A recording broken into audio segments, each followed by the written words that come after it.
Merry Christmas, metalheads. Every Twisted Metal game canonically takes place on Christmas Eve. Not entirely factual, but close enough that this game had to feature a Christmas bonus level that we're going to play right now.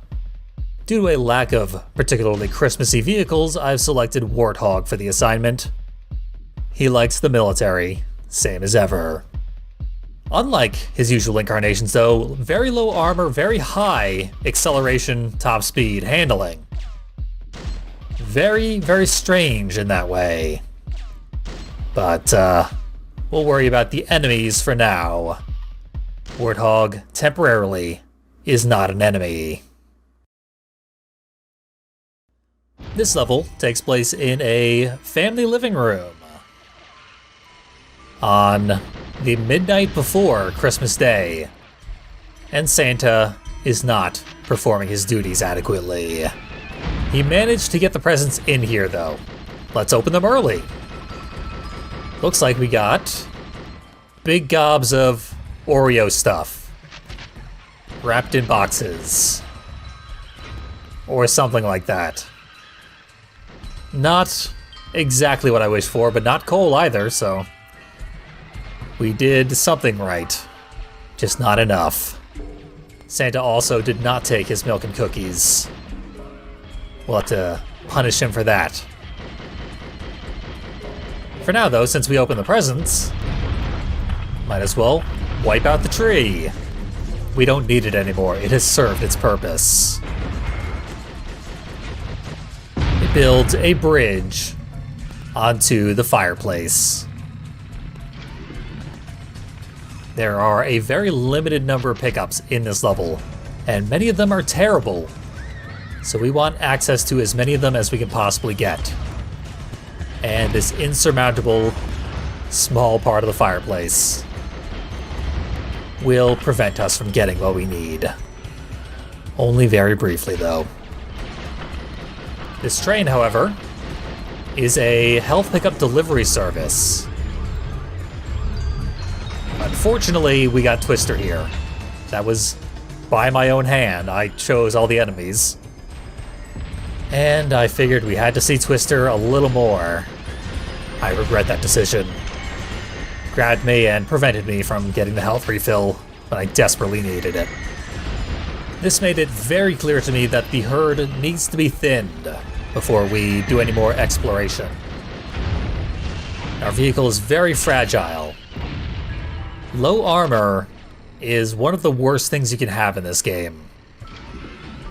It is a tribute to Twisted Metal 1, we'll say, where armor was more important than basically anything else. Let's see if this lamp is a tribute to Twisted Metal 4. If it's destructible, this game is a ripoff. Okay. Lamp cannot be interacted with in any way, so this is a fully original game. Do not steal. That was our special. 3 missiles. The instruction manual insists that they are red, white, and blue missiles. I believe the instruction manual has whatever the opposite of color blindness is, or sees colors where there are none. Also managed to blow a big chunk of the couch out. That's gonna be distracting in the morning.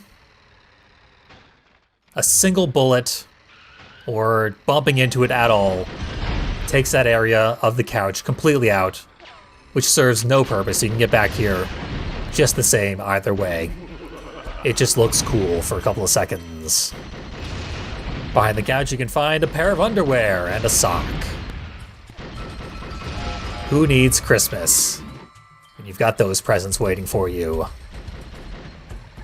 With the tree gone, there actually is very little Christmas atmosphere anywhere besides the fireplace, where Santa remains stuck. And the music certainly isn't doing anything to add to the atmosphere. This is a remix of Stalk and Roll, the ambient track for many of the levels in Twisted Metal 1. You can't really recognize it. They've amped up the creepiness And then they added minor key versions of a couple of Christmas songs to the mix. Rather than bringing Christmas to Halloween, they've succeeded in bringing Halloween to Christmas, which is something the Christmas level in Twisted Metal 3 also accomplished with the Jingle Bells remix of More Human Than Human.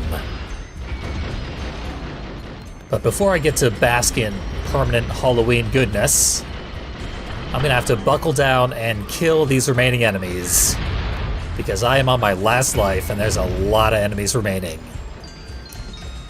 That puts me disturbingly close to a game over, closer than I've probably been at any point throughout the entire Let's Play. I struggle quite a bit with Warthog here. It is a fine vehicle, adequate in every way, but I greatly prefer the high armor vehicles in this game. Every vehicle is pretty fragile, even if they have very high armor, so the low armor vehicles just fall apart immediately. And it is very strange that Warthog would be on the list of low armor vehicles. And it is believed to be because in an early build of the game, the character model for Warthog was named Grasshopper instead. And the files for this game, they save the car textures in a .car file. Warthog's texture is called gh.car, probably standing for Grasshopper. So it really does feel like we're playing as this game's Grasshopper. Sorta looks like it too. Makes a lot more sense if you think of it that way. It's too bad that they made this into Warthog the last second. This could have been the first game in the series to not feature a vehicle named Warthog. Would have really made a name for themselves that way. I'd have appreciated it at least. Never cared for Warthog. I actually kind of enjoy this incarnation of Warthog more so than many of the others, because it gets around pretty well. And the triple missile special is fine. Deals adequate damage, little on the low side, but extremely easy to hit with. Tenacious homing on it. I did mention though that weapons are hard to come by in this level, and it is starting to bite us. You would really want a very high damage special if you want to get through this in any expedient manner. Got 2 enemies left. Now just 1. We can finally do a little bit of exploring. And further, playing with objects in the environment.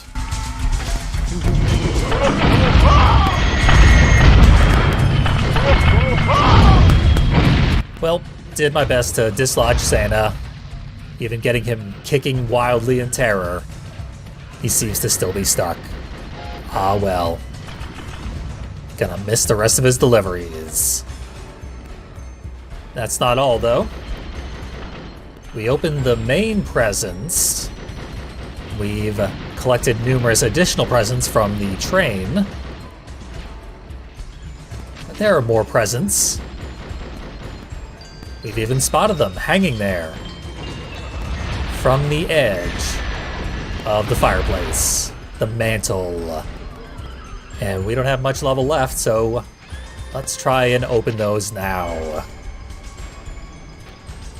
This is the only place that has line of sight. And if we fire from here and there's an enemy in front of us, even if our weapon does not have homing, it will curve downwards. Every weapon in the game has vertical homing, just not horizontal homing necessarily. Seems like they were trying to help the player out, but in actuality they just made it really hard to hit some of the environmental objects. I managed to open some of the stockings anyway, but our true prize is from Calypso. Okay, Calypso, you asked for a war, now you're gonna get it. Surrender or die, little puke. Roger that. Over and out.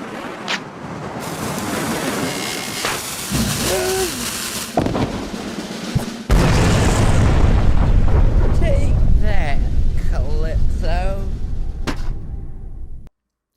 Ah yes, I've seen Looney Tunes as well. So, for some reason, I'm going into endurance mode right now. We've unlocked every level. This is the third and final level that you can unlock by completing endurance mode.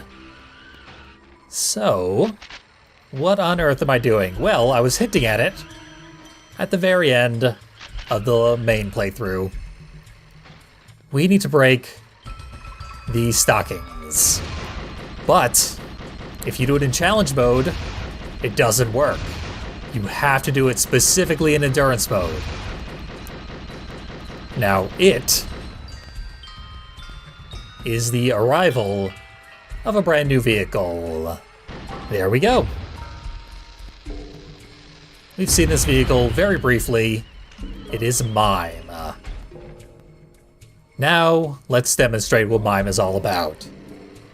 As a little short, truncated playthrough, just to demonstrate a little bit of gameplay. This level really is getting a workout, but there actually is more stuff to see. And of course, the new character, with stats almost identical to those of Warthog.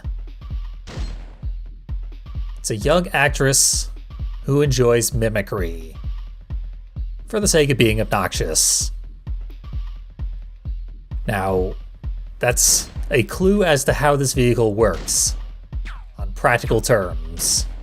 So, I'm going to choose the vehicles that are most hilarious when mimicked. Yeah, that seems about right. And then we'll just go with those three. Get this over with as soon as possible.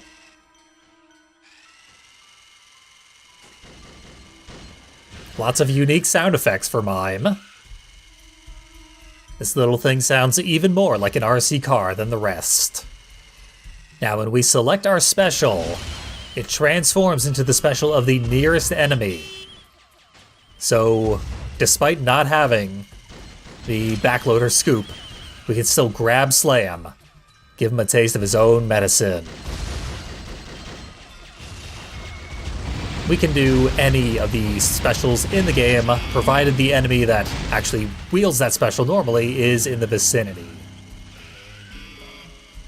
But if we want to choose the special that we want to do, we have to get close to that target. Sometimes that is very dangerous. We haven't even had a good look at Hammerhead's specials, but we are going to use it before even playing as Hammerhead. The tremendous powers we've unlocked by first completing 3 bonus levels, and then going through the incredibly obtuse unlock method for getting Mime. There is a clue for how to do that later in the game. The clue itself is hidden and somewhat cryptic as well, but I'll show that off when the time comes. For now, I really wanted to get Mime unlocked as early as possible, so that we can see this character. It's a unique character that only appears in this game, and it does not appear until after you have unlocked it. So we had to bring it into the family as early as possible. Make sure it gets its time in the spotlight, limited though it may be, in this rather dubious game in the Twisted Metal series. Now, our special does stay transformed into the one you have chosen until you switch off of it or use all of your specials. So if you build up a couple of specials, and I think you have a cap of 3, but if you build them all up, you get to keep that special for a little while. Even if the enemy who is supposed to wield it dies, you get to keep it. And here's Axel's special. You've seen it before. But Mime has a unique little sound effect every time she fires a special, and that includes every single missile of Axel's special, for hilarious effect. Most of the other specials in the game are just a variant on a missile, and thus are not especially interesting to see when fired from Mime. But this handful actually are pretty amusing. I also considered throwing Darkside in there. Mimicking that special doesn't actually end up all that interesting though. He just drives sort of fast for a little while. Doesn't even put the transparent explosion effect on the front of the vehicle. Kind of a shame. But this is Twisted Metal Small Brawl's big gimmick. Copying specials. It's pretty cool. Could be put to use on a better vehicle. Mime is rather weak. Even when the enemy tries to drive Mime, we're probably gonna destroy it pretty quickly. Ooh, I don't think Santa's gonna make it. Only half of him made it down the chimney. Not a lot of hope for the big guy there. But Calypso's gonna have a lot less competition in the wish granting department after tonight. But yeah, the special mimicking ability is put to best use when you have a lot of control over the situation. So that you can get close to the target that you wish to mimic, and then you can keep the special active as you move to different targets without having to switch to a utility attack along the way. And Mime, with very low HP, rarely has control over anything. I am very often on the run. My attempts to grab a special that I want typically end in tragedy, which is why I have very little HP on my last life already, despite having only ever gone up against 3 enemies here. So I don't like Mime very much, actually. And I won't be winning this particular battle, but I don't need to. I've already beaten the Holiday Havoc. One last blaze of beeping glory, and let's get wiped out here once and for all. There we go. Christmas is over. Back to Halloween.